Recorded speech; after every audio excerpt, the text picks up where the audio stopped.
Hello everyone, welcome to Plant Group 12. Every single one of your plants are 100% on campus. They're right outside of horticulture, and I know I said in the location video that I may not take samples, but I decided to go back and get some samples for you all. So the first plant is our tulips, and just wanted to show you the tulips. Now, I got these less than 30 minutes ago, and as you can see, they're already starting to wilt. I knew that would happen a lot with the herbaceous materials. Once they're out of water, they're just going to start looking bad. But as you can see, the tulip here is a yellow flower tulip. On the underneath is red, but it's right there near the water fountain on main campus. So here is plant number one, your tulips. Number two is your heuchera or your corabelles, and I've got just a small leaf of it, but you know, comes in an array of colors. There's quite a few down in the Heart's Garden, but this one was taken directly outside of horticulture near the water fountain over there in the nice big sign. You've seen it in the location video, but this is plant number two, your heuchera. So pay close attention this week to the plant sheet, print it off, and actually study the leaf and the different colors of all of our plants this week. Number three is your rosemary, and not really smelling that great, but you know, is used as an herb. It does smell good other times of the year. But I took a nice big sample of the rosemary, your Salvia rosmarinensis, and that is plant number three, your rosemary. Number four is your Iris sempervirens, your evergreen candy tuft. This is the plant with the little white balls. Almost looks like clover growing in the yard, to be honest with you. So the white clover. But this is plant number four, your evergreen candy tuft, used as a ground cover. It spreads. It's in a great place where it is on campus.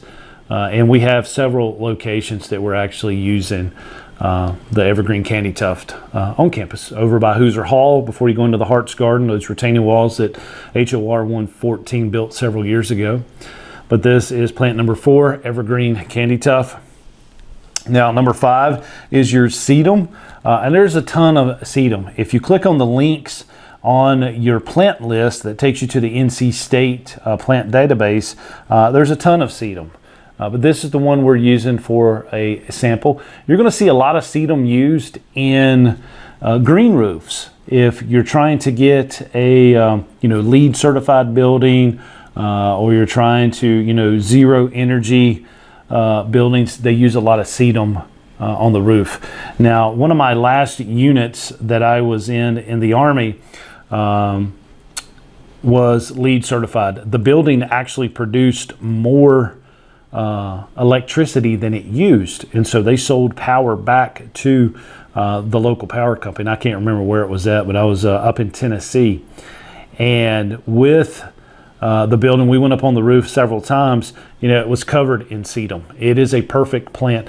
These plants help keep the roof cool during the summertime. They insulate it during the wintertime, so green roofs are really cool, and sedum is one of the plants used. But it's called rose root, sedum, stone crop. But if you look at the NC State plant database that's on your plant list, there's quite a few sedum species out there. Hemercalis species, again, I didn't pick out one in particular daylily, but it's going to look more like this. A lot of people may think this is liriope, but this particular plant hadn't started blooming yet. But it is your Hemercalis species or your daylilies. Again, there's a ton of these out there. My favorite is the yellow blooming one. It's just, known for that color, the daylilies, but there's, several species of it out there. But plant number six, your Hemercalis species, your daylilies. Number seven is your germander, or your wall germander. That's a real lengthy botanical name there for plant number seven, but here is it. We have it right outside of horticulture, again over by the garden. Very evasive. This thing is going to take off. It's going to spread, but nothing wrong with that. It's got its purpose. Nice little plant. I think this looks really cool planted next to the rosemary. Very similar textures and styles of plant, a little bit of different color to it, but just goes really good with it. So plant number 7, your germander, or germander is usually how people would say it. So my southern accent coming in to play right here. But plant number 7, germander. And last but not least is plant number 8, your phlox, directly right outside of horticulture again, if you've seen on the plant location video. But I love these colors that they come in. Look at that. That is absolutely planted side by side. Beautiful. You got your pinks and your purples. Now, I don't like using pinks and reds together. I love the pinks with the purples. So looks really, really cool. This is your phlox, another ground cover, an old-timey plant. This is what grandmother would have planted in her lawn as well. So plant number 8, your phlox species. Again, quite a few phlox out there. There's actually some taller growing phlox, almost look more like shrubs, but we're using the ground cover for this week's plant. Plant number 8, phlox species. All right, ladies and gentlemen, thank you so much, and I will see you in the next lecture.